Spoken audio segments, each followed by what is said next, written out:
Page 187 اصحاب رسول پہ بات ہو رہی تھی نا.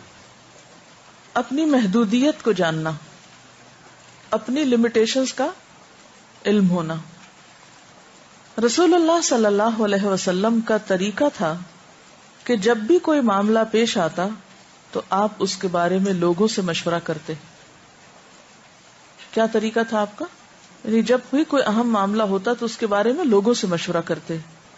آپ اپنے اصحاب کو جمع کرتے اور معاملے کو بیان کر کے فرماتے کہ اشیروا علی ایھا الناس، اے لوگوں مجھے مشورہ دو.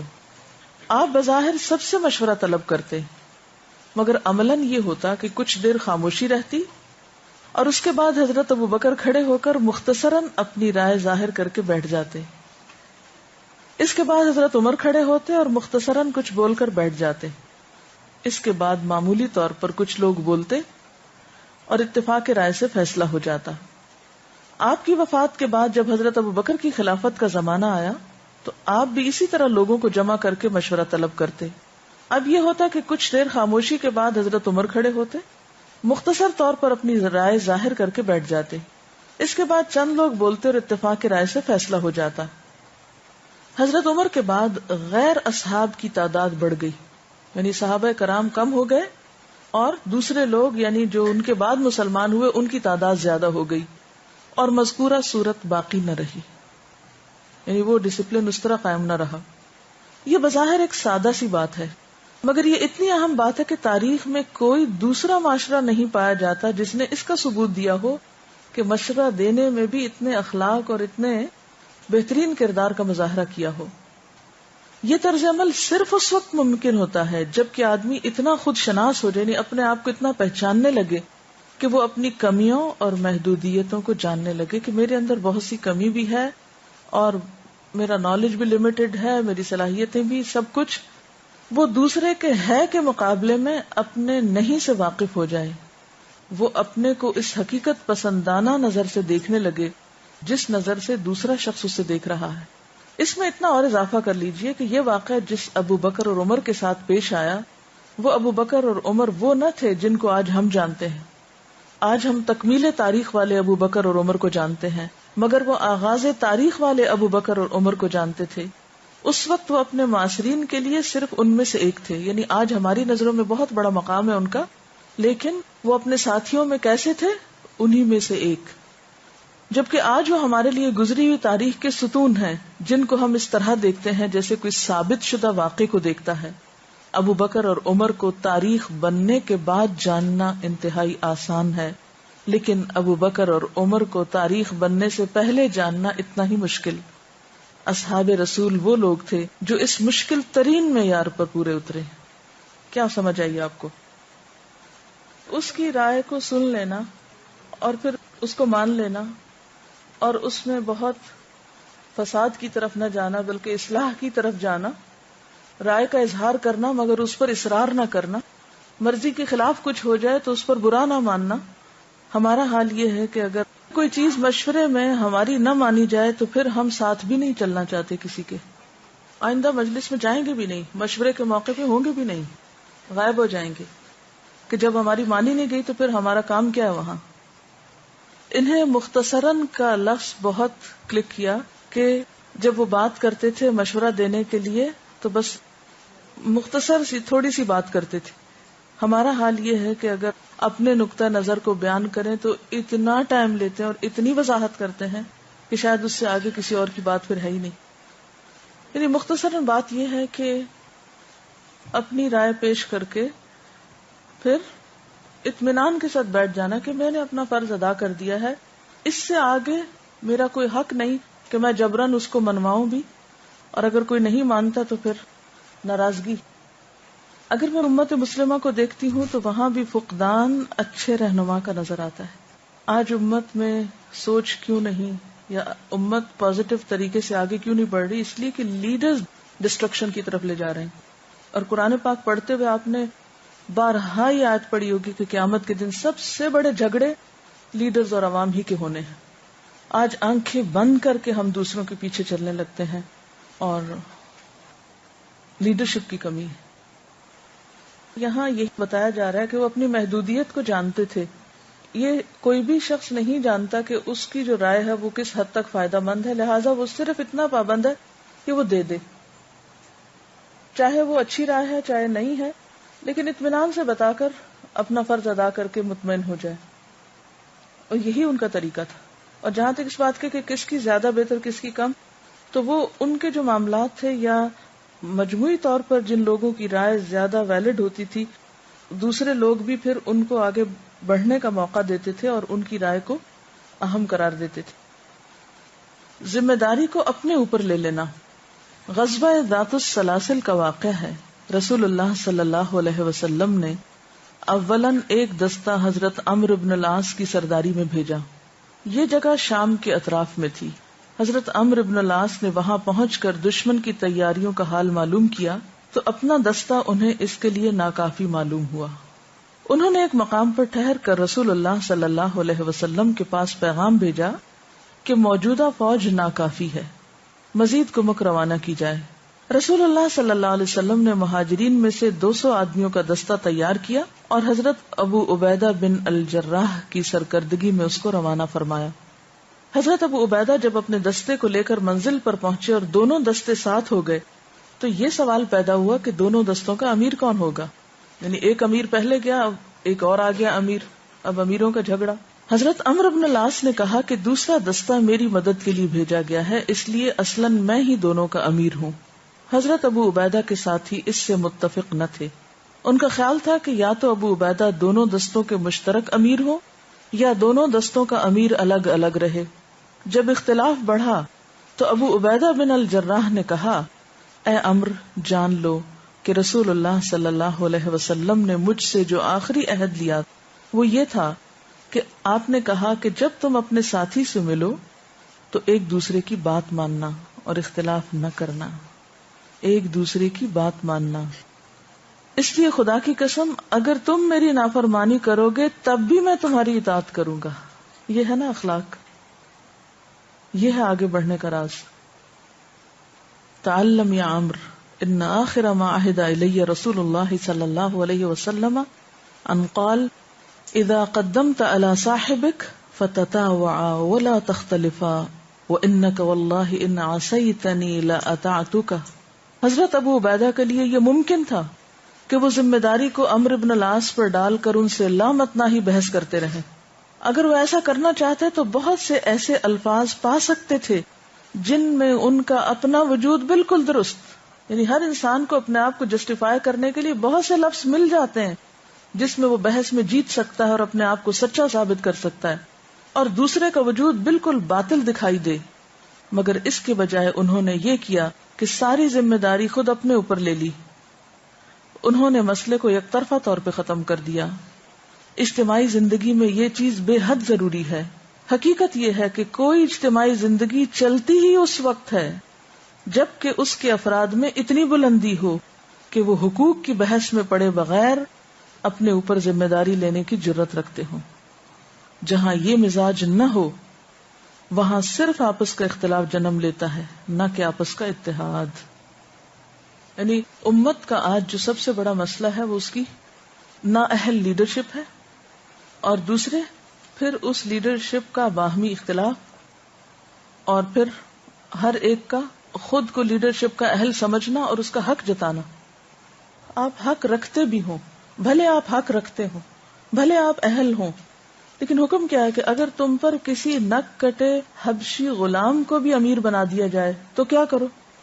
حضرت ابوبکر، حضرت عمر جیسے لوگ کس لشکر میں شامل تھے جس کی قیادت اسامہ کر رہے تھے، جو بلیک تھے، سب سے کم عمر تھے، اور ابوبکر اور عمر ان کے قافلے میں جا رہے تھے امیر کی حیثیت سے نہیں، مامور کی حیثیت سے. اس سے بڑی کوئی مثال ملے گی؟ اور صحابہ کرام کبھی بھی اس کانفلکٹ کا شکار نہیں ہوئے کہ میں زیادہ اہل اور قابل تھا، میں زیادہ بزرگ تھا، میں زیادہ سمجھدار تھا، ایک نوجوان کو کیوں امیر بنا دیا گیا. آج ہمارا سب سے بڑا مسئلہ ہی لیڈرشپ کا ہے. جتنا مرضی لوگ دین پڑھ لیں، ذرا سی ذات کے خلاف بات آتی ہے، سب اجر، آخرت، کردار، اخلاق سب کچھ بھول جاتے ہیں. اسی وجہ سے نہ کہیں منظم ہو پاتے، نہ ہی کہیں انسانوں کے فائدے کے ہو پاتے، کیونکہ مضبوطی کردار ہی نہیں، اس کے اوپر عمارت کہاں سے بنے گی؟ جب کسی بھی کام کے کرنے والوں کے اندر اخلاق کی مضبوطی ہے ہی نہیں تو اس کے اوپر دین کی عمارت تو نہیں بن سکتی نا، اسلام کا محل تو تعمیر نہیں ہو سکتا. جیسے بچوں کی تربیت میں اگر کوئی کمی رہ جائے تو عموماً شوہر بیوی دونوں ایک دوسرے کو بلیم کرتے اور ان کو بہت سے لفظ مل جاتے ہیں جس سے وہ اپنے آپ کو برحق ثابت کریں اور دوسرے کو غلط ثابت کریں. ان کے نزدیک واقعی فقنا عذاب النار وہ جو آیت ہے جو واقعی ایک عقل مند انسان کی آخری تمنا ہو سکتی ہے کہ ان کا سب کچھ آخرت کی فکر میں تھا. ہمیں یہاں اپنے ناموں کی پڑی.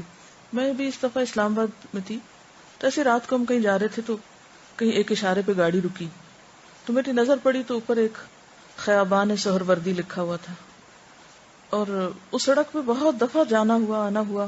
مین روڈ ہے اسلام آباد اور پنڈی کو جو ڈیوائڈ کرتی. تو میں دیکھتی رہی، میں نے کہا اتنی دفعہ میں یہاں سے گزری ہوں میں نے کبھی غور نہیں کیا اس سڑک کا نام کیا. ہم ہمیشہ ہی کہتے ہیں 0 پوائنٹ سے دائیں جانے وہ 0 پوائنٹ سے بائیں جانے، کبھی بھی نہیں اس سڑک کا نام لیا. میں نے کہا کہ تحریک پاکستان کی اتنی بڑی شخصیتوں میں سے ایک تھے جن کی ساری قربانیوں اور محنتوں کا صلہ بس اتنا کہ ان کی نیم پلیٹ لگا دی گئی. اور بس کیا ایک انسان کی ساری زندگی کی جد و جہد کی قیمت صرف ایک نیم پلیٹ، اور وہ بھی کوئی نہ پڑھے اور اس نام سے کوئی اس سڑک کو بلائے بھی نہ. کیا واقعی ہم اپنی ساری زندگی کی کوششوں کا اتنا ہی صلہ چاہتے ہیں کہ ہمیں ریکگنائز کر لیا جائے، ہماری اہمیت کو مان لیا جائے، ہماری ذات کو تسلیم کر لیا جائے؟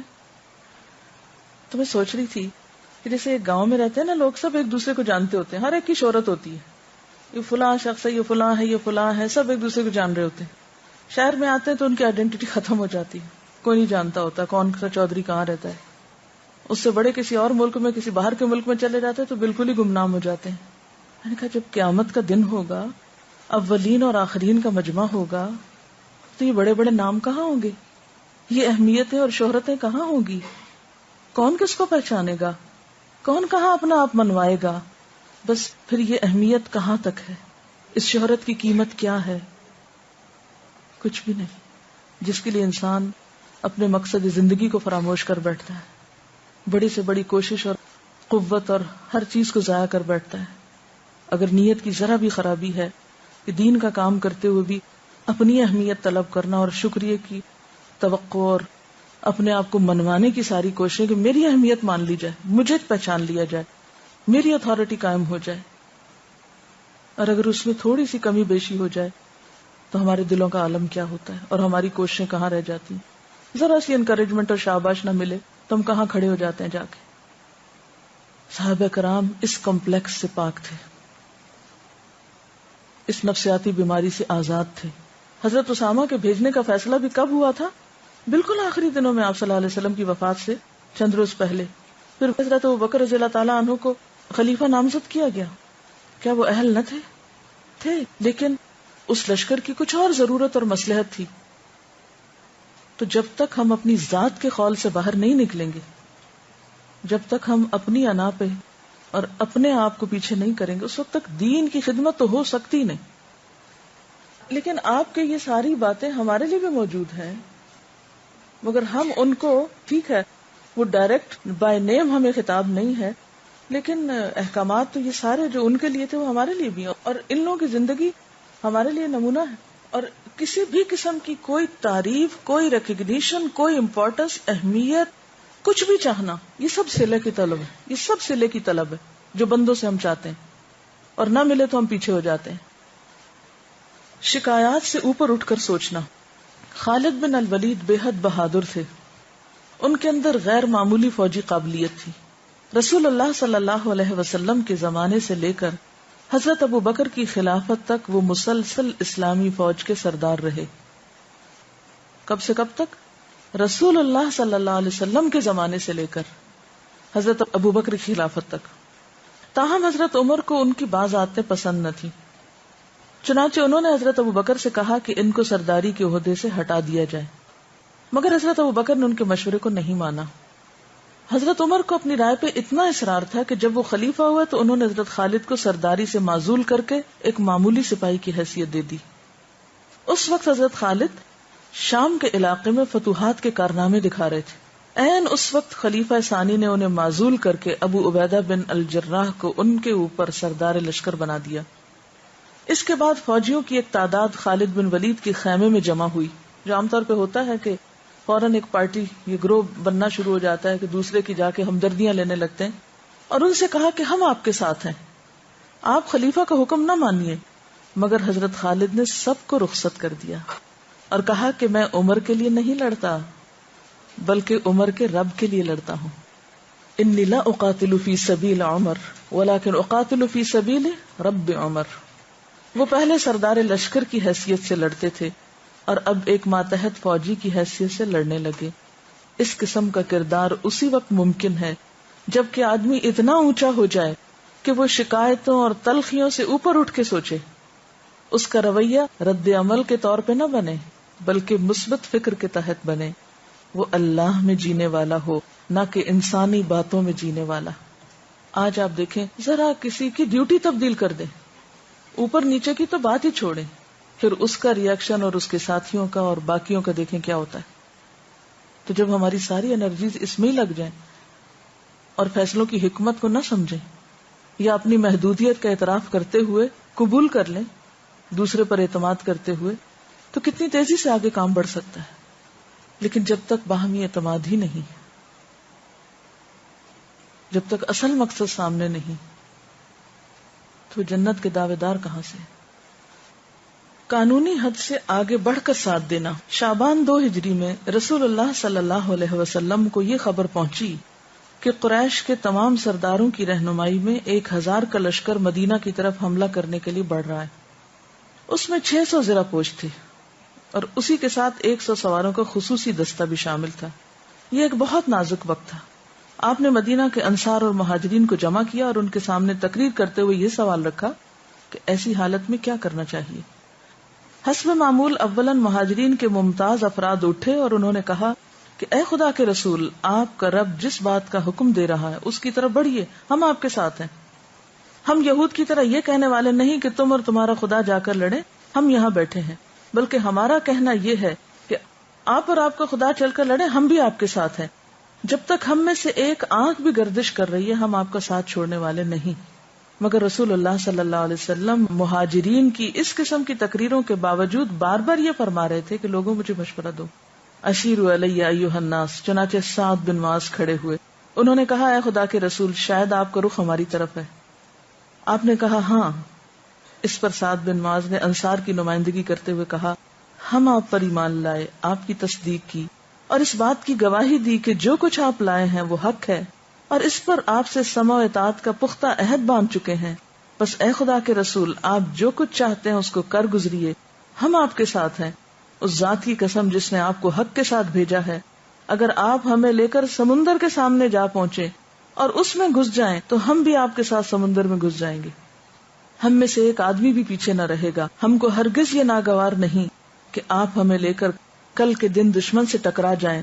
ہم جنگ میں ثابت قدم رہنے والے ہیں، مقابلے کے وقت سچے اترنے والے ہیں۔ شاید اللہ تعالیٰ آپ کو ہم سے وہ کچھ دکھا دے جس سے آپ کی آنکھیں ٹھنڈی ہوں، بس اللہ کی برکت کے بھروسے پر آپ ہم کو لے کر چلیں۔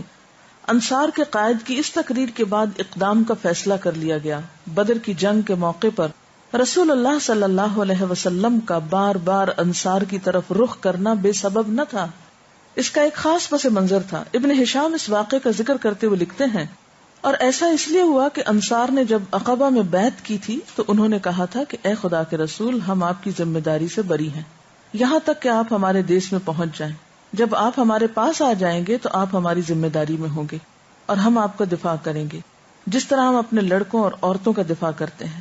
بس رسول اللہ صلی اللہ علیہ وسلم کو اندیشہ تھا کہ انصار کہیں یہ سمجھتے ہوں کہ ان پر آپ کی مدد کرنا اس وقت ہے جب کہ آپ کا دشمن مدینہ پہنچ کر حملہ کرے، ان پر یہ ذمہ داری نہیں کہ وہ اپنی بستی سے دور جا کر مقابلہ کریں، کہیں ایسی کوئی بات ان کے ذہن میں نہ ہو۔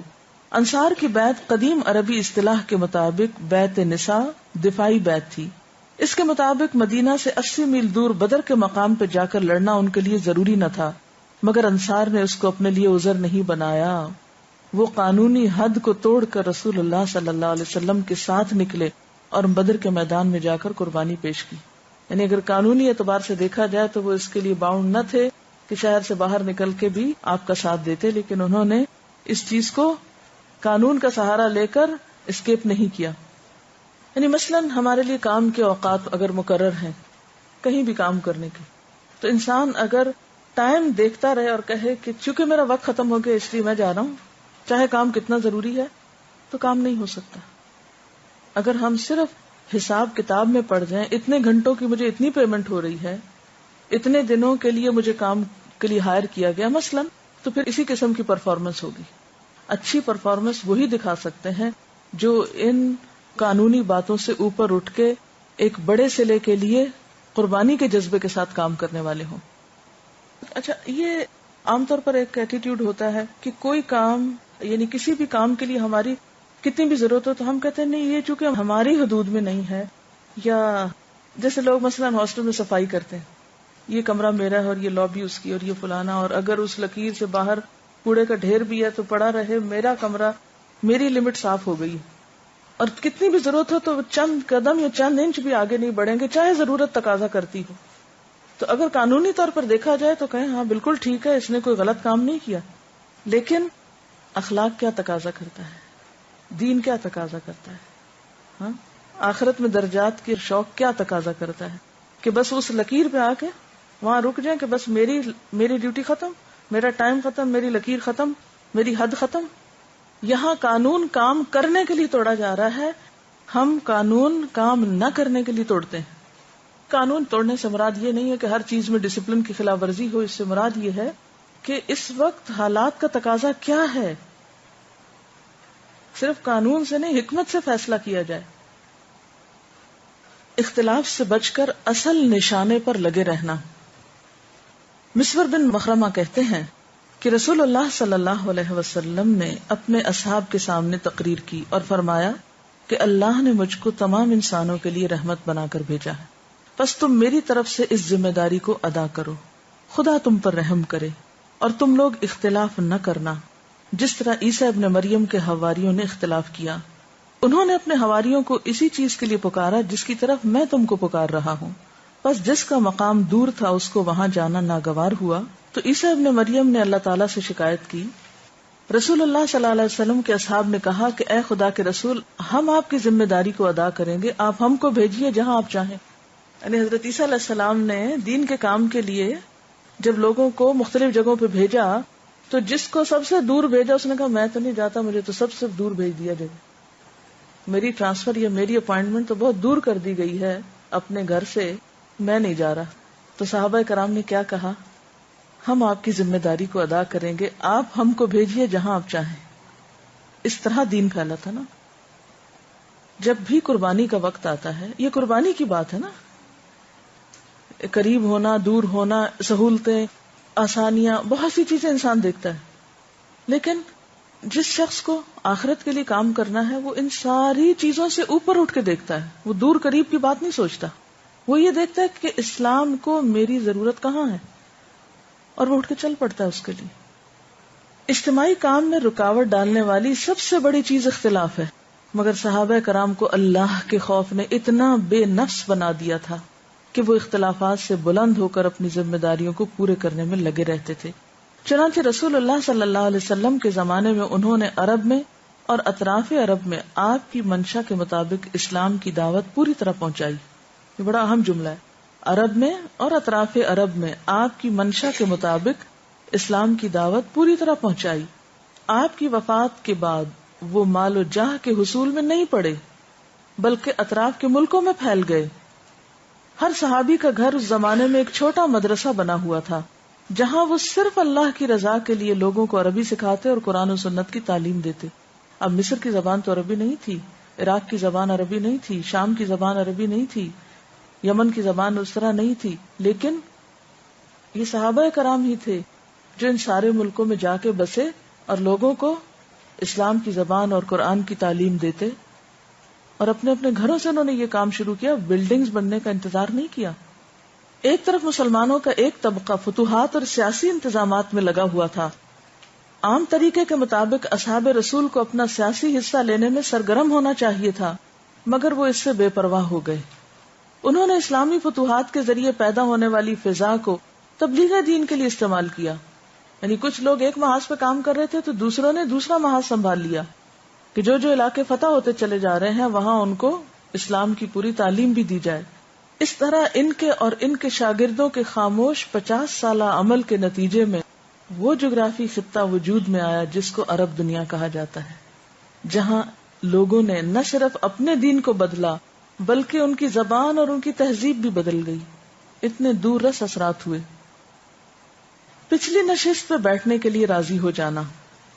رسول اللہ صلی اللہ علیہ وسلم کی وفات ہوئی تو سب سے پہلا مسئلہ خلیفہ کا انتخاب تھا. انصار بنو ساعدہ کی چوپال سقیفہ میں جمع ہو گئے. اس وقت سعد بن عبادہ انصار کے سب سے زیادہ ابھرے ہوئے سردار تھے. چنانچہ انصار میں بہت سے لوگوں کا یہ خیال تھا کہ سعد بن عبادہ کو خلیفہ مقرر کیا جانا چاہیے. مہاجرین کو یہ خبر ملی تو ان کے ممتاز افراد تیزی سے چل کر مذکورہ مقام پہ پہنچے. حضرت ابوبکر نے تقریر کرتے ہوئے کہا، اے انصار، تم نے اپنی جس فضیلت کا ذکر کیا ہے اس کے تم اہل ہو، مگر عرب اس معاملے یعنی عمارت کو قریش کے سوا کسی اور قبیلے کے بارے میں نہیں جانتے. یعنی اب تک جو مکہ کے لوگ تھے وہی پورے عرب پر ایک طرح سے عمارت کرتے، امیر بنے ہوئے تھے. تو اگر صرف مدینہ کی عمارت کا معاملہ ہے تو ٹھیک ہے، لیکن پورے عرب کے لوگ جو نئے نئے مسلمان ہوئے ہیں ان کے لیے اس کو ایکسپٹ کرنا بہت مشکل ہوگا. وہ عربوں میں نسب اور مقام کے اعتبار سے سب سے بہتر ہیں. میں تمہارے لیے ان 2 آدمیوں عمر اور ابو عبیدہ بن الجراح میں سے کسی ایک پر راضی ہوں. تم دونوں میں سے جس سے چاہو بیعت کر لو. اس کے بعد حضرت عمر اٹھے. انہوں نے فوراً حضرت ابوبکر کے ہاتھ پر خلافت کی بیعت کر لی اور پھر تمام مہاجرین نے بیعت کی. اس کے بعد انصار نے بھی حضرت ابوبکر کے ہاتھ پہ بیعت کر لی. تاہم انصار کے ایک طبقے کے لیے یہ واقعہ اتنا سخت تھا کہ ایک شخص نے مہاجرین سے کہا کہ تم لوگوں نے سعد بن عبادہ کو قتل کر دیا. یعنی ان کو اتنا بڑا پرسنالٹی والا شخص جو ہے اس کو امیر نہ مان کر بہت زیادتی کی. انصار نے اسلام کے لیے بے پناہ قربانیاں دی تھیں. انہوں نے اسلام کے بے یار و مددگار قافلے کو اس وقت پناہ دی جبکہ انہیں اپنے وطن سے نکلنے پہ مجبور کیا گیا. اس کے باوجود انصار اس فیصلے پہ راضی ہو گئے کہ اقتدار میں ان کا حصہ نہ ہو اور خلیفہ صرف مہاجرین میں سے منتخب کیا جائے. اس میں شک نہیں کہ اس کے پیچھے بہت گہری مصلحت تھی. قریش سینکڑوں سال سے عرب کے قائد بنے ہوئے تھے. قریش سینکڑوں سال سے عرب کے قائد بنے ہوئے تھے. ایسی حالت میں اگر کسی غیر قریش کو خلیفہ مقرر کیا جاتا تو اس کے لیے اجتماعی نظم کو سنبھالنا ناممکن ہو جاتا.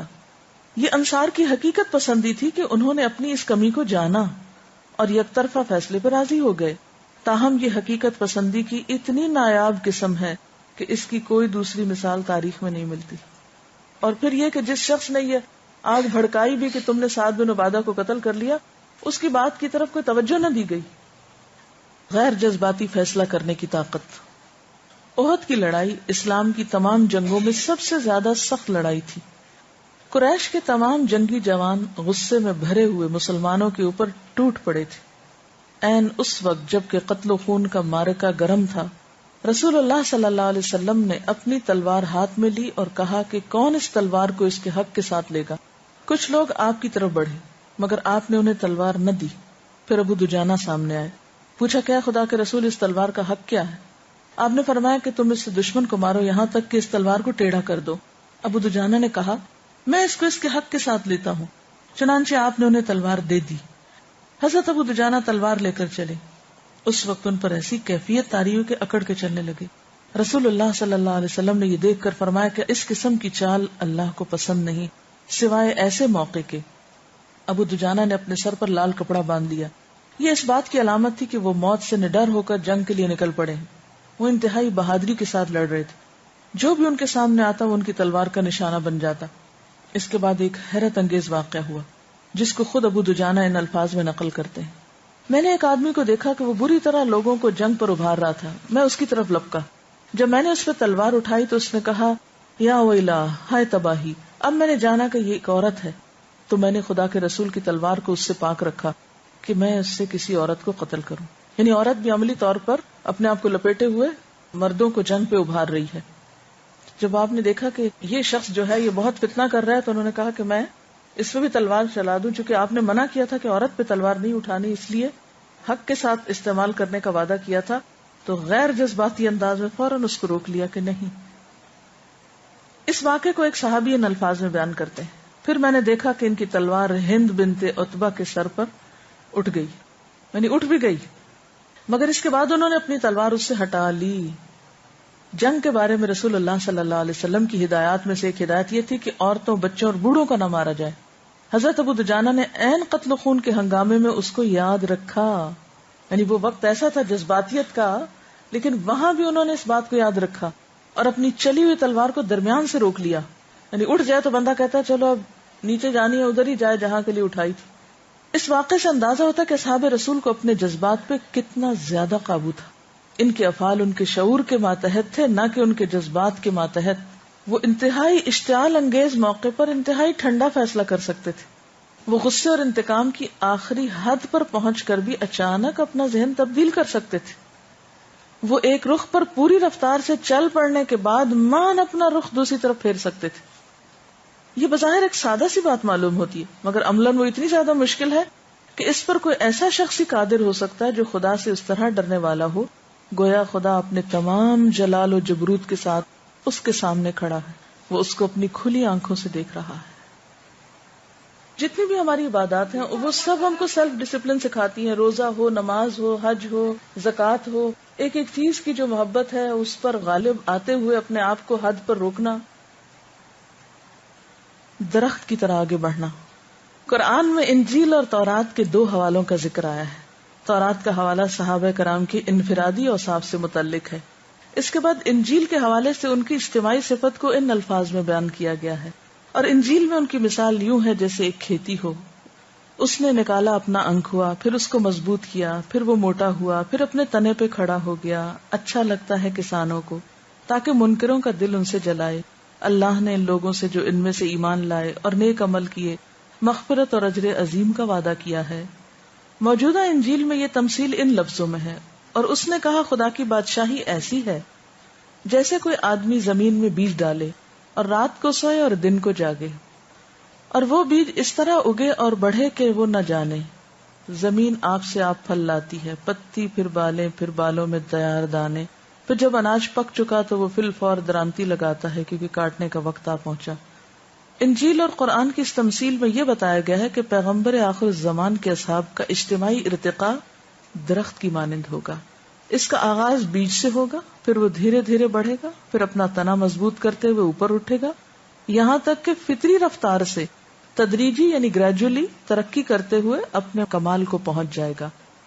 اس کی ترقی اتنی شاندار ہوگی کہ ایک طرف اہل ایمان اس کو دیکھ دیکھ کر خوش ہوں گے اور دوسری طرف دشمن دانت پیس رہے ہوں گے کہ اس کا معاملہ اتنا مضبوط ہے، اس کے خلاف ہمارا کچھ بس نہیں چلتا۔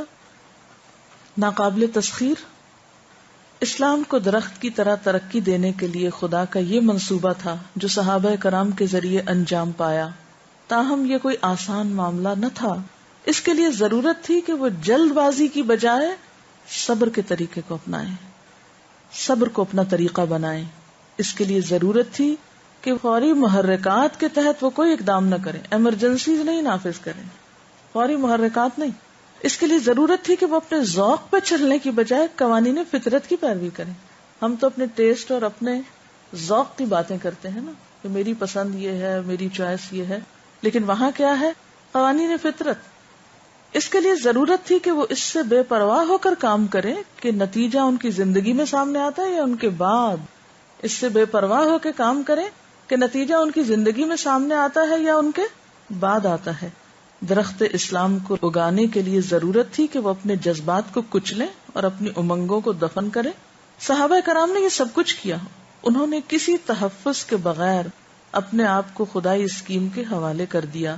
اسی کا یہ نتیجہ تھا کہ زمین میں خدا کا دین ایک ایسے ابدی باغ کی صورت میں کھڑا ہو گیا جس کو ساری دنیا مل کر بھی مٹانا چاہے تو نہ مٹا سکے۔ میں چاہوں گی کہ جتنی کوالٹیز ہیں صحابہ کرام کی، آپ اپنی کسی ایسی ڈائری، کسی ایسے کارڈ، کسی ایسی جگہ پر صرف اگر اتنا ہی لکھ لیں، مثلا دین ان کے لیے محبوب چیز بن گیا، پیغمبر کو آغاز تاریخ میں پہچانا، قرآن کو دور نظام میں اپنایا، غیر قائم شدہ صداقت کے لیے مال لٹانا، اپنا تاج دوسرے کے سر پہ رکھنا، اپنی محدودیت کو جاننا، ذمہ داری کو اپنے اوپر لے لینا، شکایات سے اوپر اٹھ کے سوچنا، قانونی حد سے آگے بڑھ کر ساتھ دینا، اختلاف سے بچ کر اصل نشانے پہ لگے رہنا، پچھلی نشست پہ بیٹھنے کے لیے راضی ہو جانا، غیر جذباتی فیصلہ کرنے کی طاقت، درخت کی طرح آگے بڑھنا. صرف اگر یہ ہنٹس بھی کہیں ریمائنڈر کے لیے آپ لکھ لیں تو پیچھے بیک گراؤنڈ تو آپ کو معلوم ہی ہے، بھول جائے تو دوبارہ اس کو پڑھ لیں. لیکن اگر ان چیزوں کو اپنے زندگی کا اصول بنا لیں تو انشاءاللہ ضرور فائدہ ہوگا.